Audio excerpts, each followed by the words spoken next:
I walk a straight line, shackled and chained. Oh, gruesome Gertie is calling my name. There is no mercy in this penitentiary. Just ask the Hill String Gang or Angola 3. I'm here for life, I'm here to die. Inside these walls, inside the wire.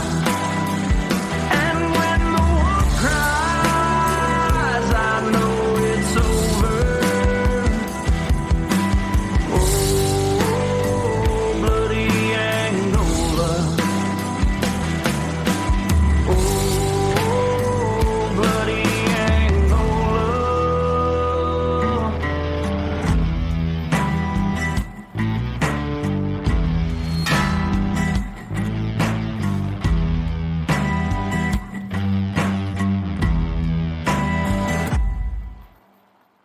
Hey, everyone, and welcome back to Bloody Angola, a podcast 142 years in the making. the complete story of America's bloodiest prison. And I'm Jim Chapman. And I'm Woody Overton.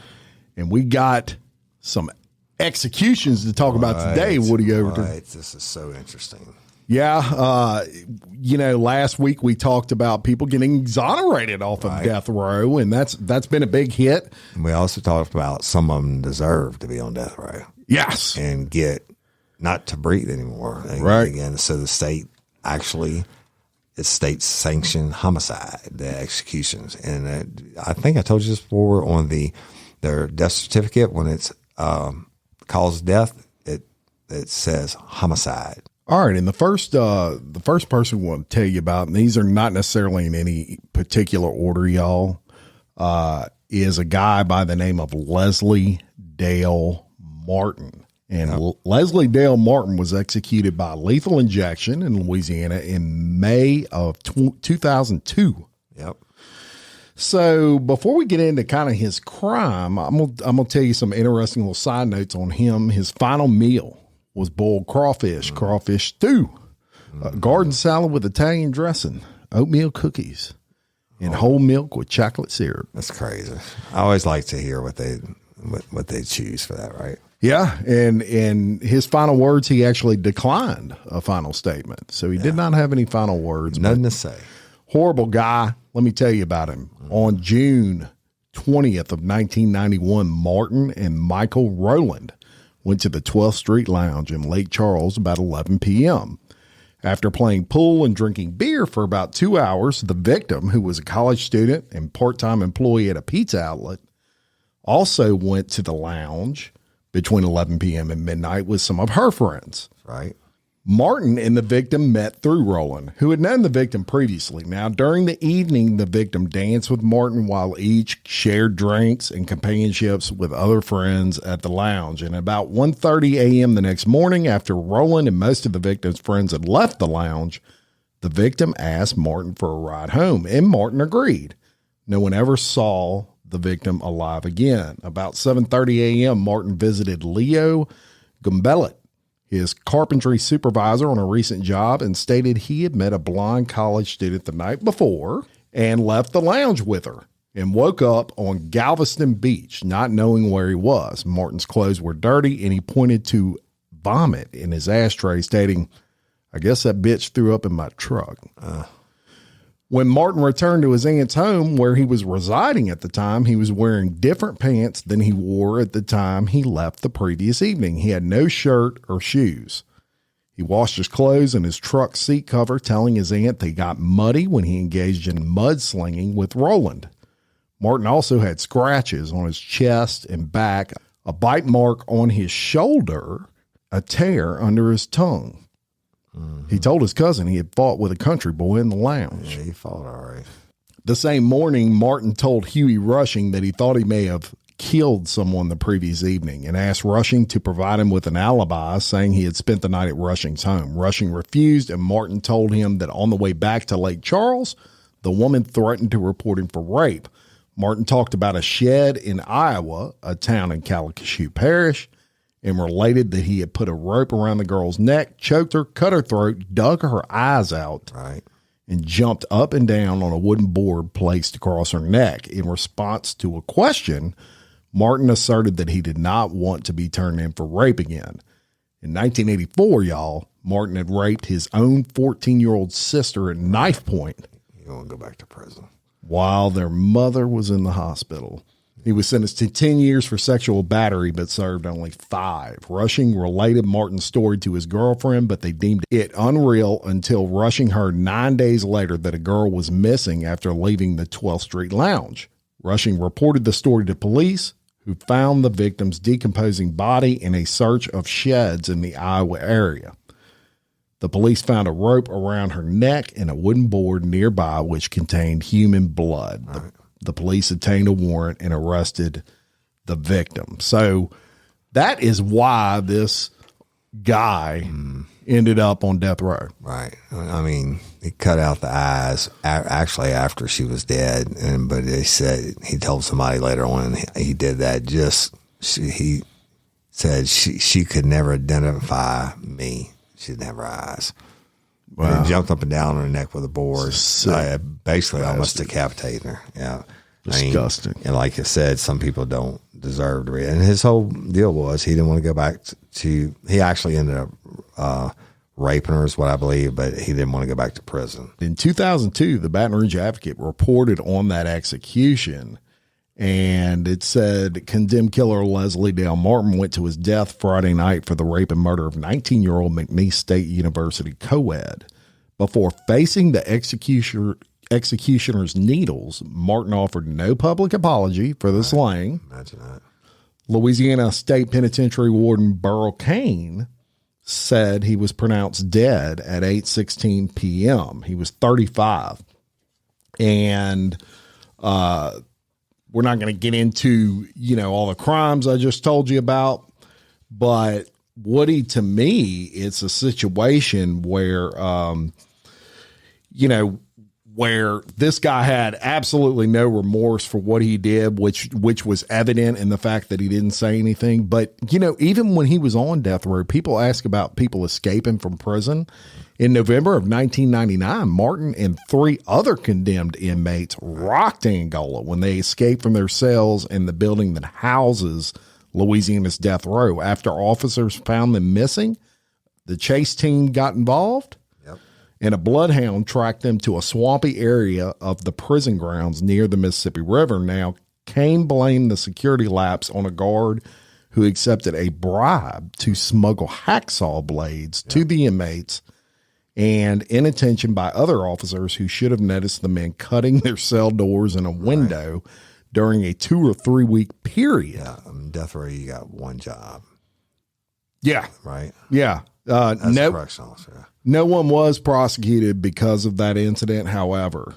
Now, in January of 2000, 2 guards reported hearing Martin and another inmate discussing another possible escape attempt, including the taking of hostages, Kane had reported. Right.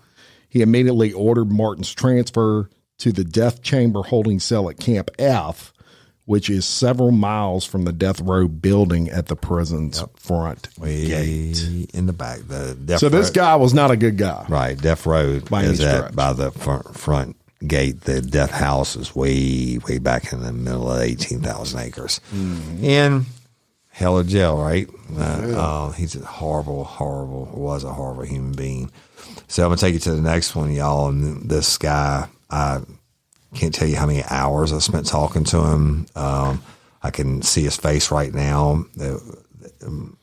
He was housed in a cell right by the booking room in Livingston Parish, and they had a little trap door open. He was just nice as could be, spoke very well and everything, but he was truly a monster. And his name was Gerald Bordelon, and he was down for murder and rape of his stepdaughter, Courtney LeBlanc, okay?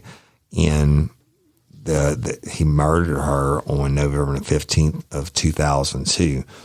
And technically, I mean, they have it listed as East Baton Rouge Parish, but it wasn't.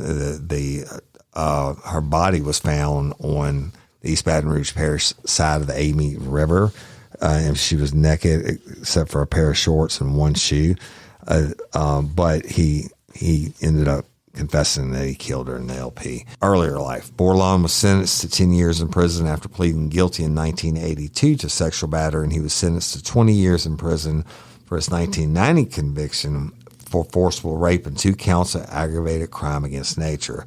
But what often happens, he got out on parole. And while on parole, he met Jennifer Koch over the internet and married her a year later.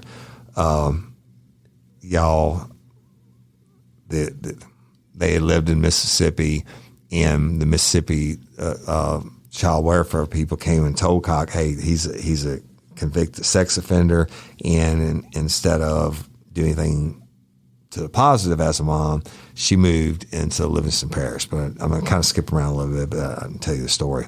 They married, but they separated after 12-year-old Courtney LeBlanc and her sister told Jennifer, the mom, that Bordelon touched him inappropriately. Bordelon abducted LeBlanc in 2002 from his estranged wife's trailer with a knife from the kitchen and took her to Mississippi, where he forced her to perform oral sex on him and drove back to Louisiana and strangled her.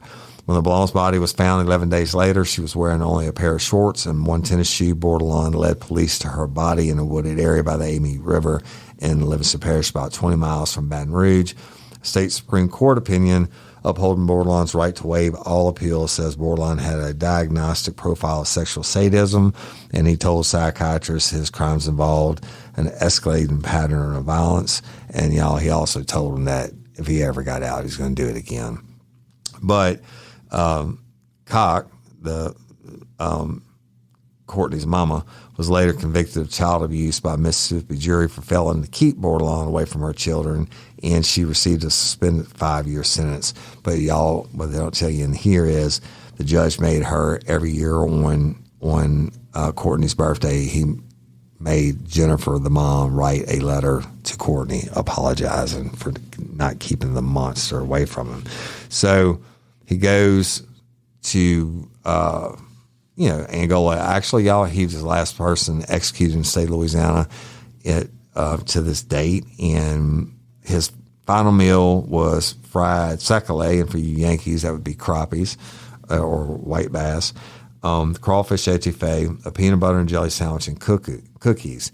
And his final words, if you're wondering, just before his execution, Bordelon apologized to LeBlanc's mother, uncle, and sister who witnessed the execution, and he asked for their forgiveness. He says, "I'm sorry. I don't know if that brings any closure or peace.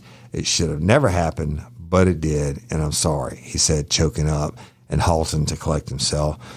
His eyes red rimmed from crying. Bordelon added, "I'd like to apologize to my family and tell them that I love them." I mean, y'all, that's because we used his own sister to get the confession out of him. He denied it and everything during the investigation, and brought him back to the cemetery in Mississippi and all that. There's a lot more to it. But after he was convicted, the Times-Picayune out of New Orleans writes this: "A convicted sex offender who has confessed to strangling his 12-year-old stepdaughter and leaving her partially clothed body in a wooded area of Livingston Parish in 2002 was executed Thursday night. Gerald Bordelon, 47, was pronounced dead at 6:32 p.m. at the Louisiana State Penitentiary after receiving the lethal drug injections. He was sentenced to death for the murder of Courtney LeBlanc, who he kidnapped at a knife point from her home 7 years ago." And again, they tell about what his last words were. But he was wearing a white T-shirt with a gold cross that was given to him by his 19-year-old daughter, with whom he had exchanged necklaces earlier in the day. He'd given her a cross made by fellow inmates. It was Louisiana's first execution since 2002, which Jim just told you about. And Bordelon's lawyer, Jill Kraft, I've known her for years. She takes all the high-profile cases and police cases. She said Bordelon became the first person in Louisiana to successfully refuse a death sentence appeal since the death penalty was reinstated more than 3 decades ago. When Bordelon asked to waive his appeal, He said he would commit the same crime again if ever given the chance. Anyway, Bordelon says, I took Courtney and told her if she screamed and hollered or tried to get away, I was going to kill her. And he did this during the videotape confession, y'all. Bordelon met with his family at the Angola prison Thursday in the hours before his execution for his last meal I already told you about, but he had fried sac-a-lait, topped with crawfish, etouffee, a peanut butter and apple jelly sandwich, chocolate chip cookies, and 3 of LeBlanc's relatives watched the execution, including LeBlanc's uncle, Damien Cock, his sister Brittany, her sister Brittany Boudreaux, and her mother Jennifer Cock, who was convicted of child abuse for allowing Bordelon near her children after they accused him of molestation. Sniffling could be heard from the separate room where they watched Bordelon die. The family didn't speak to reporters after his death. After Bordelon made his final statement, 7 men strapped him to the black padded gurney and removed his shackles. Wearing a T-shirt and blue jeans, he stared at the ceiling as prison officials closed the curtains for the insertion of the IV, and the curtains were reopened. Bordelon spoke to Warden Burl Kane. He took several deep breaths as the drugs took hold. Kane said the convicted killer again repeated his remorse and asked Kane to tell his daughter that he wasn't afraid. At 6:32 p.m., Kane said, "We now pronounce Gerald Bordelon dead. We've sent his soul for the final judgment." So, y'all, that's, it's a lot to that story. I know a lot of personal knowledge on it, like stuff, crazy shit, like letters that Cock wrote to him and everything else. And it's just horrible, horrible case. When I was there and I got called in, Jim, I was telling you about this earlier, he was locked up in the Livingston Parish Jail before he went to trial for Courtney's murder. And he actually escaped with another guy named John Priest. Him and John Priest escaped. We called Gerald Bordelon the next morning, like not even 500 yards away, hiding behind a convenience store, and John Priest a couple of days later. But he looked you in the eye and he said, "Hey, Mr. Woody, how you doing this evening?" Just real well spoken, and just, you'd never think this guy was a serial rapist and ultimately murder. Yeah, ultimately murder. Yeah, and an example of someone who never would have stopped. Right, and that's, I don't know if I hit this. He absolutely waived all his appeals to the death penalty. Now, we know from lifers out there that worked death row that Derek Todd Lee was in the cell next to Bordelon, and they said he would Derek Todd Lee would fuck with him every day from sun up. It was like entertainment. Hey, baby raper, why don't you just kill yourself, and da-da-da-da, and it was just mess him all day long. But he waived all his rights to appeals, and the state of Louisiana fought him for 5 years to prove that he was sane enough to be killed. Right? Crazy. So it is crazy. But that dude, I'm telling you, didn't deserve to breathe.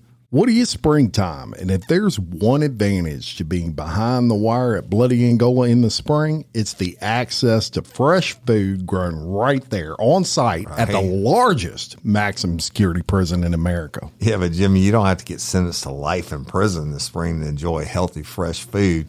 Flavor is always in full bloom at HelloFresh. Enjoy the taste of spring with chef-crafted recipes featuring right seasonal ingredients delivered right to your door, not your cell door. But then I have to cook it, and unless it's on a grill, let's just say I leave the cooking to Wendy. Well, there's no worries. If you're not a pro in the kitchen, HelloFresh's foolproof recipes arrive pre-proportioned and easy to prepare in just a few steps. There's nothing I love more than to see that smile on Cindy's face when those HelloFresh boxes arrive. It has everything she needs to put a smile on my face when I'm tearing into some crispy buffalo spice chicken or some firecracker meatballs.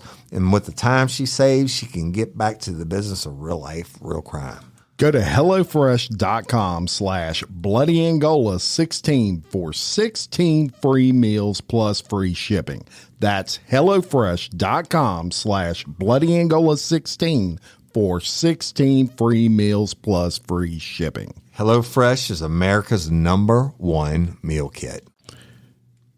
And we're going to tell you about our next individual, and that is Dobie Gillis Williams. And Dobie Gillis Williams was executed by lethal injection on January 8th of 1999. So we're going to tell you about his crime. On the evening of July 6, 1984, Miss Sonia Nippers fell asleep on her living room sofa while watching TV. She awoke just past midnight, stopped in the bathroom before going to bed. When she closed the bathroom door, she discovered Dobie Williams hiding behind it, pantless. Right. Pantless, right. And brandishing a knife. So Sonia began to scream. Williams locked the bathroom door and stabbed Sonia repeatedly with the knife before fleeing out the bathroom window. Although fatally injured, she was unable to unlock the bathroom door after he fled. Her husband carried her into the living room where she bled to death in his arms. Mr. Nippers informed police that his wife had screamed that a black man was trying to kill her. At the time, Williams was staying at the home of his grandfather on a 5-day furlough while serving a prison sentence for a prior burglary conviction. Police suspected Williams because his grandfather's home was nearby. Williams was taken in for questioning and ultimately confessed to the crime after investigators observed fresh scratches and abrasions on his arms and legs. Right. Williams' statement led investigators to the murder weapon found in the grass outside of Nippers' home and to the shirt that he was wearing at the time of the crime, which he had hidden underneath the porch of the grandfather's house. Despite Williams' claims of mistaken identity, recent DNA testing, Woody, concluded that he was the killer. Indeed he was. So he denied this stuff before DNA was a thing, right. Said he didn't do it. And then when they came up with DNA, they said, oh, we got proof that you did it. So they executed him via lethal injection, and the article that was published the day after gives you some insight into how that day was. Dobie Gillis Williams was executed at Louisiana State Penitentiary for the bloody murder of Sonia Nippers.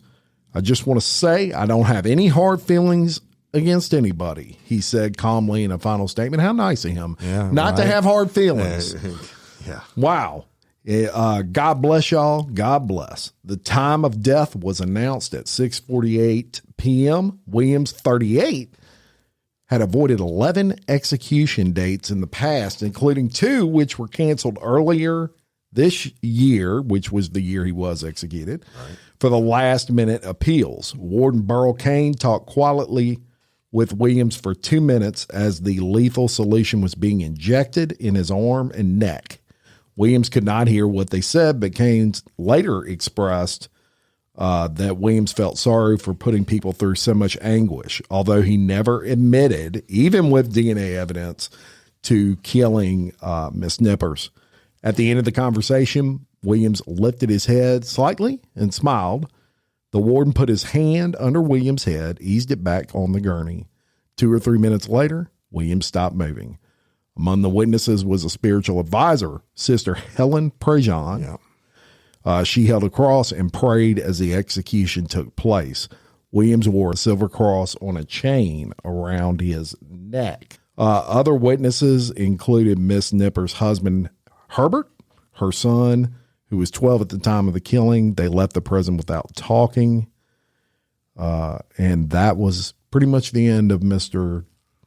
Williams. Good riddance, right? Yeah. Another fine example of not how to be a human being. He forgives everyone. Yeah, he forgives everybody else. Putting it through that. I'm so thankful he forgave me. That's crazy. So let me take you to another one. Feltus Taylor, y'all. Now, if I haven't covered this on Real Life Real Crime, I had notes on this to do it, but I'm pretty sure I covered it already.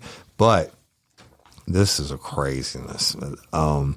So Taylor is a murderer, and the murder was committed during a robbery. The date of the murder was March 27th, 1991. He was arrested the same day. And the victim was Donna Ponzano, and he shot her to death in EBR, y'all, and he was executed on June 6, 2000. But I'll tell you about the crime. On the morning of March 27, 1991, Don Ponzano was working as a cook at Cajun's Fabulous Fried Chicken Restaurant on Florida Boulevard. Do you remember that? Yep. That was like the precursor to Popeyes. Yeah, it ended up being Popeyes. It was really good chicken. Yep. At approximately 7 a.m., Keith Clark, the restaurant manager, arrived to assist Ponzano and open for business. After 10 in the morning chores in the rear of the restaurant, Clark returned to the front and noticed Taylor at the front door knocking. Now, y'all, Taylor was a former employee of the restaurant whom Clark had hired approximately 6 months earlier. And he also had fired him about 2 weeks before for poor performance. But he and Clark were still friendly. Clark opened the door for Taylor and allowed him to enter the restaurant. At this time, Taylor, who was experiencing financial problems, asked Clark to rehire him. Clark refused, but assisted him in searching for another job by giving him money to buy a newspaper. It's for internet, y'all, and sit with him in a restaurant booth to review classified job advertisements. Clark found that a local Popeyes restaurant was seeking a cook and called to recommend Taylor for the job. He made a 9 a.m. appointment with the Popeyes manager responsible for hiring and intended to accompany Taylor to discuss his qualifications, right? He's helping the old boy out. Yeah. Well, while waiting for the time of the appointment, Clark continued with his morning routine, and Taylor helped by sweeping the dining area of the restaurant. How good of him. As Clark was placing money into the cash register, Taylor decided that robbery was the solution to his financial problems. He exited the restaurant and got a .22 caliber handgun and handcuffs from his car, which was parked in the front. He then re-entered the restaurant and grabbed Ponzano, held the gun to her head, and demanded that Clark open the restaurant's floor safe, which was located in a storeroom towards the rear of the building. Initially, Clark refused, but complied after Taylor again threatened to shoot Ponzano in the head. As the three of them went to the back of the restaurant, Clark tried to escape through a rear entry door. However, his attempts were unsuccessful because the door was locked. Taylor then handcuffed Clark and Ponzano together. Clark opened the safe and gave Taylor its contents of approximately a whopping $800. Clark tried to convince Taylor not to continue with the robbery, but he refused, saying that his financial problems were too serious and his car payment of $134 was due. Clark responded by offering the loan or give him a personal check to make the payment. Taylor refused the offer and instructed Clark not to inform the police about the robbery. After Clark told Taylor that he would not lie to the police, he again asked Clark to rehire him. Ponzano expressed her opposition to rehiring Taylor, and Clark agreed. Taylor then shot Ponzano, hitting her 5 times in the head and upper forearm. After emptying the gun, he exited the room, reloaded, returned, and shot Clark in the head. He then emptied the cash register of approximately $580 and exited through the front door and got in his car and drove away. Earlier, while Taylor was herding Clark and Ponzano to the back of the restaurant, another employee of Cajun's, Bio Kegler, arrived between 8 and 8:30 to begin her workday. She recognized Taylor's car in the front of the building, and when no one responded to her knocking on the door, Kegler looked into the front windows and saw Taylor and Clark going into the storeroom. She waited for a few minutes, went to the rear building, and looked through a 2-way peephole in the back door where she saw Taylor exit and return to the storeroom. Shortly thereafter, she heard the gunshots and ran to a neighboring Frost Stop restaurant where she alerted the Frost Stop employees who called 911. And during the 911 telephone call, Taylor exited the restaurant and got into his car. As he drove away, Johns was able to read his license plate number and related to the 911 operator. And when the police and emergency medical personnel arrived at the scene, they found Ponzano and Clark lying in the storeroom handcuffed together, each with multiple gunshot wounds to the head. Ponzano died 2 days later after treatment and surgery near a hospital, but Clark survived, but suffers with paralysis and minor brain damage. At approximately 10 p.m. on the day of the shooting, police arrested Taylor near his apartment for attempted first-degree murder and armed robbery, and thereafter he confessed and led police to the stolen money, which was hidden in a field not far from his apartment. Taylor informed police that he had thrown the murder weapon into the Mississippi River. So, y'all, just following this execution This was put out by the Irish Times. Feltus Taylor, a cook who murdered one former co-worker and left another paralyzed during the 1991 robbery, was executed last night by lethal injection.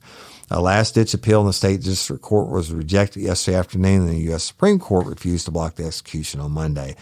5 earlier execution dates had been stayed by state and federal courts. Louisiana State Penitentiary Warden Burl Kane reported Taylor was pronounced dead at 8:40 p.m., and he became the 26th man executed in Louisiana since the death penalty was reinstated there in 1983. Taylor, 38 years old, was convicted in 1992 of gunning down Miss Donna Panzano, an employee at a fast food restaurant from which he had been sacked. He also paralyzed his former boss, Mr. Keith Clark, with 4 shots to the head. He stole about $1,300 before shooting Miss Panzano. Prison spokeswoman Kathy Jett said Taylor's last words were, "I want to tell you, Keith, and the Panzano family, that I've always regretted what I've done. It was my own doing. After this is over with, I hope you can find the peace to move on." For his last meal, Taylor ate onion rings, barbecued ribs, and shrimp, corn on the cob, and toast, and cheesecake. So that's that fine, Oh, yeah. outstanding Citizen. right? Yeah. I shot him. The guy's paralyzed, the manager, Keith, but he shot him 5 times in the head. Yeah, He intended to kill him. disgusting. He intended to leave them both dead. Disgusting. And we're going to tell you about another one, and that's Robert Wayne Sawyer. And he was executed by lethal injection on March 5th of 1993. And y'all aren't going to believe this crime. Yeah. So on September 28th of 1979, Robert Sawyer, Francis R. Wood, and Charles Lane were at Cynthia Shawno's mother's house in Gretna, Louisiana. And that's just outside of New Orleans, y'all. Right. So R. Wood was Shawno's sister-in-law and was babysitting with Shawno's 2 small children who were also present. Sawyer lived at the residence with Shawno, and when Shawno returned home at approximately 12:30 p.m. that day, Sawyer, Lane, and R. Wood were arguing. Right. As the arguing continued, Sawyer pushed R. Wood's head back against the sofa bed and hit her in the face. At this point, Lane also hit R. Wood in the face with his fist. Sawyer then started hitting her in the chest, and as R. Wood tried to get up off the bed, Sawyer kicked her in the chest and told her, "Get up and go wash yourself." After Shawno had gone into the bedroom with the children, she heard Lane hitting R. Wood. When she came out, Shawno observed Sawyer drag R. Wood by the hair into the bathroom. Yeah. When R. Wood would not get into the bathtub, Sawyer kicked her in the chest, knocked her into the tub, and hit her head against the wall. Lane then pulled R. Wood out of the bathtub and undressed her. The bathroom door was closed for about 20 minutes. While Lane was in the bathroom alone with R. Wood, Sawyer boiled hot water. Really? He went into the bathroom and poured detergent over the victim's head and poured hot water on her. Lane started ducking the victim's head under the water and punching her with his fist. Sawyer and Lane then pulled R. Wood out of the bathtub. And when the victim resisted by hitting Sawyer, he screamed, kicked her in the chest, and R. Wood's head either hit the windowsill or the bathtub and rendered her unconscious. Crazy. Sawyer and Lane then carried the victim into the living room, dropped her face down on the floor. Lane started kicking R. Wood in the rib area, and while Sawyer walked on her back. After Sawyer beat the victim with a leather belt, the 2 men put R. Wood on the sofa bed. Shawno, who had been screaming for them to stop, covered the victim's body with a blanket. While Shawno was in the bathroom, after becoming nauseated, obviously from all of this, Right. she heard Sawyer state to the defendant, "I'll show you how cruel I can be." When Shawno returned from the bathroom, she observed smoke coming from the victim's face and from the victim's legs, which were open. Lane was laughing and informed her that his penis was burned because he was having sexual intercourse with the victim while Sawyer set The devil. them on fire. After some of Shawnee's friends arrived at the house, the victim was transported to the hospital. Arwood, who arrived at the hospital in a coma, had third-degree burns all over her body, lacerations on her chin, swelling in the face and neck, and she died on November 21st of 1979. The cause of death, significant brain damage from blunt head injury and extensive burns all over the majority of her body. Sawyer and Lane continued to lounge about the residence. They listened to records, discussed the disposition of Miss Arwood's body, and Lane fell asleep next to the beaten and swollen body of the victim. Shortly after noon, Shawnee's sister and nephew came for a visit. When the nephew knocked insistently, Sawyer gave Shawnee the key to open the door, and she ran in screaming to the safety of her relatives. Her excited, her demeanor was just incomprehensible to her nephew and sister until they looked inside, saw the gruesome scene in Arwood's beaten and blistered body.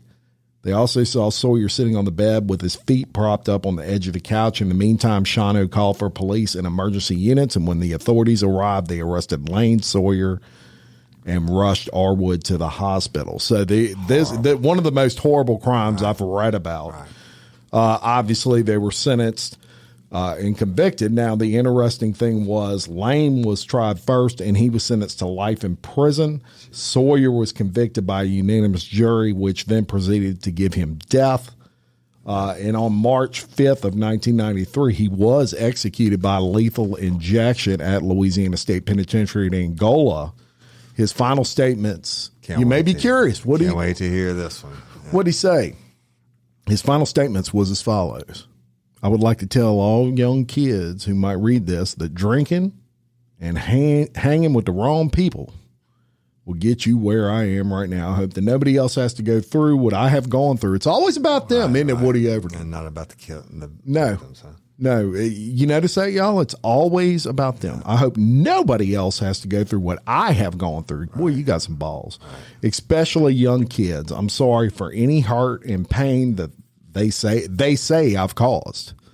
I have no hard feelings towards anyone. There you go. It's becoming a habit, isn't it? Truly a psychopath. No. I just want my sister, my brother-in-law, my son, all my families and friends to know I love them, and I'll be waiting on them in heaven. Yeah, I bet. How about that? Hopefully he did make it to heaven, but that is one of the sickest crimes I've ever heard. Yeah, it's horrible. I'd love to see you cover that one on Real Life. Right, and maybe I'll try to get in that case file. I mean, geez Louise, I didn't know. I don't know why I don't know about him, or I know now, right, on Bloody Angola. Yeah. And all these people, y'all, lived on death row, exhausted their appeals. They truly were part of the fabric of Bloody Angola, right? Yes. As is this next guy, Dalton Prejean. He killed two people, and it was in Lafayette, and he's electrocuted on May 18th, 1990. Now, let me tell you this story, okay? So, at about 5 o'clock in the morning on July 2nd, 1977, Prejean, his brother, Joseph, and Michael George and Michael Broussard left Rogers nightclub in Lafayette Parish. The four had spent the night drinking in various lounges in the vicinity. Not unusual. I used to live there. We used to bar hop every night, right? Sure. They left Rogers nightclub in a 1966 Chevrolet driven by Dalton with his brother in the front seat and the other two in the back. The car's taillights were not working. And within a few hundred feet of the lounge, Trooper Cleveland, who was on his way to work driving his police vehicle, signaled the Chevrolet to stop. Prejean and his brother attempted to switch places, in the front seat because the defendant had been driving without a license. The trooper noticed the switch and ordered the occupants out of the car. He told Michael George and Michael Broussard to get back in, however, and began to search Joseph Prejean. Dalton Prejean, back in the car, stated in reaction to the troopers pushing Joseph against the car over Joseph's protests, he said, "I don't like the way he's doing my brother." Dalton then took a .38 caliber revolver from under the car seat and got out the car and approached the officer with the gun hidden against his leg. As he neared the trooper, he fired without warning. Trooper Cleveland was struck by 2 bullets and was killed. Dalton and his companions fled the scene, but were apprehended several hours later. Dalton was once again given psychological tests during pretrial confinement, and on the basis of the Wechsler intelligence scale, the Stanford-Binet vocabulary subtest, and the Bender Gestalt test, Dr. Williams Hawkins determined that he functioned at the dull normal level in the verbal area, but in the borderline mental retardation area and the performance area. He had a verbal IQ of 82 and a performance IQ of 72, and his full scale IQ is 76 with a full scale mental age of 13 years, 6 months. On May 18, 1990, Prejean was executed by electric chair at Louisiana State Penitentiary at Angola. In his final statement, he provided, "Nothing is going to be accomplished. I have peace with myself." Right? It's about him. "I'd like to thank all of those who supported me all these years. I also like to thank my loved ones for being strong. My son will be a better person for not letting something like this bring his life. Keep strong, keep pushing, keep praying. They said it wasn't for the revenge, but it's hard for me to understand. I hope they're happy. So I forfeit my life. I give my love to all, and God bless." Hey. Hello. Hi. True Crime Kent here. That's amazing. Again, it seems like every one of these guys, they're the victim. Well, you better believe if I'd done it, I'd be on that table begging for forgiveness from that family and begging Jesus to the second I fell asleep from the dope or whatever. And these dudes are all about, my people, be straight and whatever. Just insane. Now, we're going to tell you about Edward Byrne, and this is a Gruesome Gertie rider. Gruesome Gertie. Rode that Gruesome Gertie. Oh, shout out to Thomas Kane. Thomas Kane. Yeah. Who's going to be playing at the Bayou Country Superfest right here in Livingston Parish. I believe it'll be this weekend. Either this weekend or next weekend. But Thomas Kane will be playing at that. Chase Tyler, they got a lot of bands going to be there. Chase Tyler, be a whole weekend. Crime. Yep. Yeah. So, back to our stories. Edward Byrne rode Gruesome Gertie on June 14th, 1988. And, it's interesting, y'all, when we're researching this stuff, some of them you have just a ton of information on. Right. Some of them you don't. It's just the way it is behind the wire. It's hard to get information on what goes on. But we're going to tell you a little bit about the ones that these crimes were committed in the 70s. Now we're talking about shit like that. Yeah, exactly. It's not like they had anything other than newspaper articles to go by. It's not like the internet. That's right. And Edward Byrne was executed on June 14th of 1988. He was convicted of the murder of Roberta Johnson, who was a Bossier City service station cashier. Right. During a August 14th, 1984 robbery, Byrne had previously dated Johnson. Mm-hmm. He beat her on the head and upper body with a ball-peen hammer. What? Then that didn't take long. Robbed her of $7,000. Byrne made no final public statement. He told the pardon board the day before his execution, "I don't know exactly what it is that I can say to y'all. I was planning to rob this woman all along. It was a setup. There were no flaws that I could see. I just attempted to knock her unconscious and it didn't work. Yeah. She didn't become unconscious. I just kept hitting her until she did. Oh, my God. So it's her fault, Woody. Right. It's her fault. She wouldn't go unconscious fast enough. Hammer. With a ball-peen freaking hammer, y'all. Now, the article that was written just after his execution, a man who robbed and fatally bludgeoned his girlfriend died early today in Louisiana's electric chair. It was the 100th execution in the United States since the 1976 Supreme Court ruling that reinstituted capital punishment.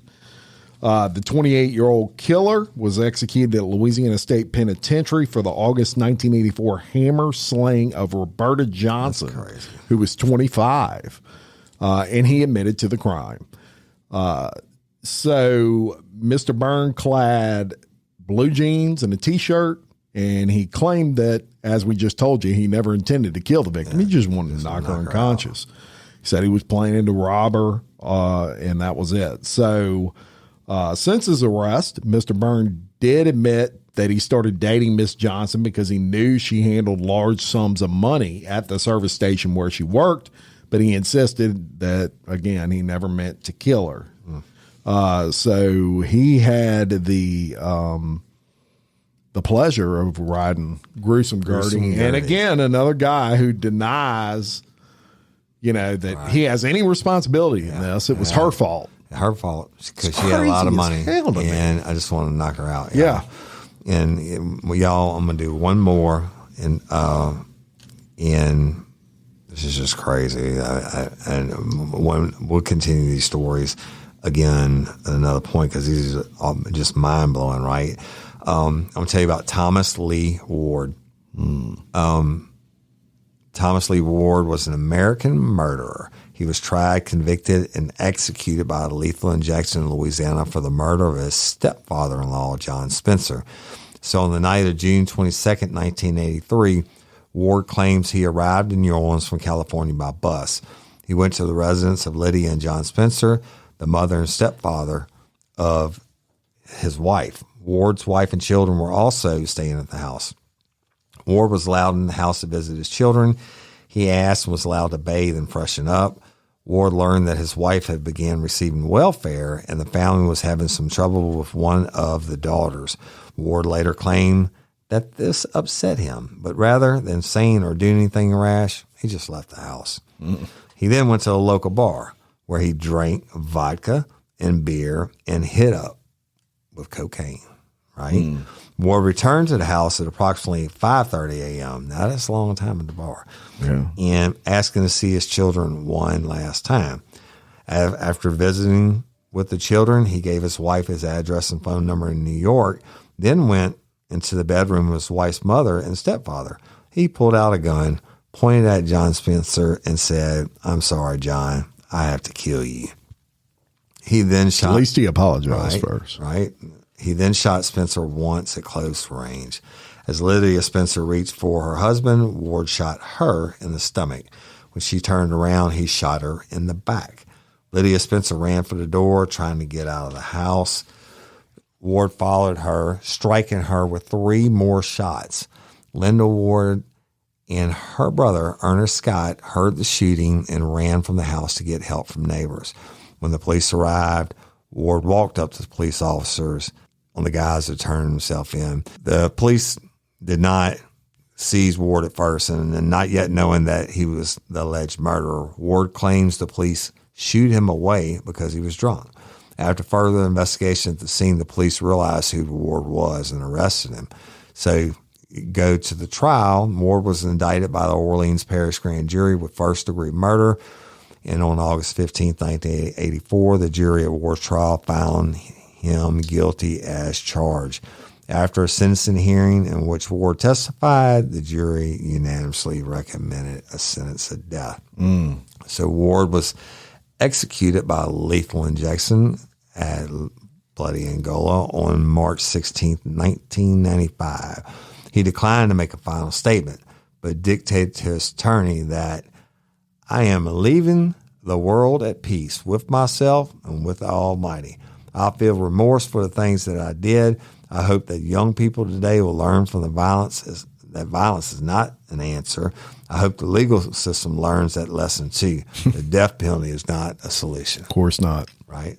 Of course not, especially when you get him. I mean, yeah. But he can administer the death penalty. Right. And just wake the dude up in his bed and say, sorry, I have to kill you tonight. And I mean, whatever. Just insane. But evil exists. And like we told y'all last week, certainly we don't want anyone executed incorrectly, if you would be. But certainly these stories don't move you. I don't know what will. Yeah, and we definitely want to mention HelloFresh real quick. And the fact that, look, what a deal. 16 free meals plus free shipping. With the code Bloody Angola 16. So you go to HelloFresh.com/Bloody Angola 16. Yeah. and you can take advantage of that. Now, I got to talk about this real quick. And they're not even, HelloFresh is not paying for us to talk about this right now, but I'm going to tell you how much I believe in it.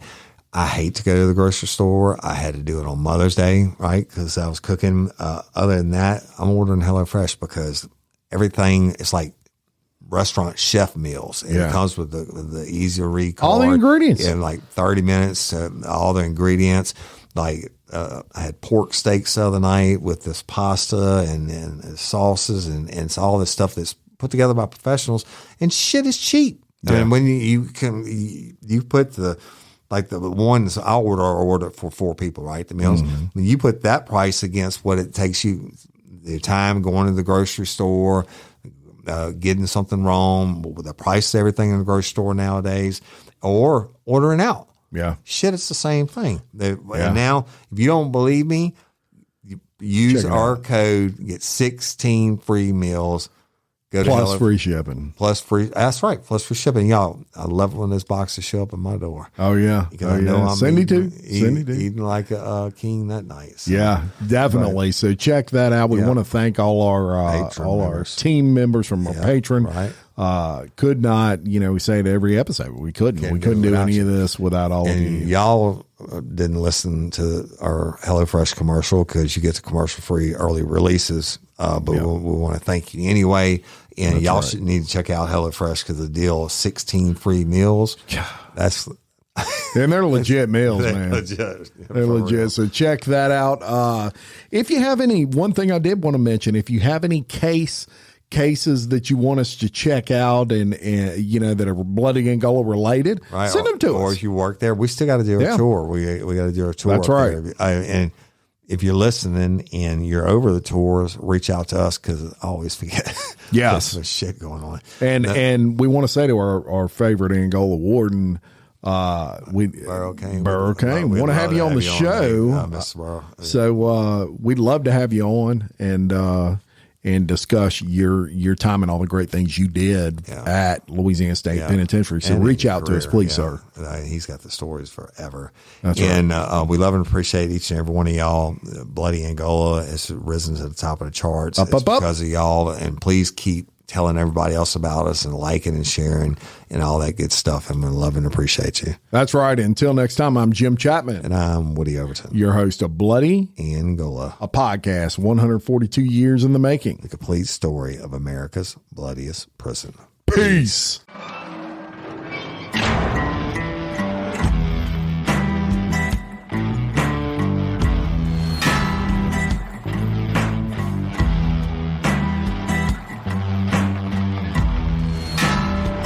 I walk a straight line, shackled and chained. Oh, gruesome Gertie is calling my name. There is no mercy in this penitentiary. Just ask the Hillstring gang, Rango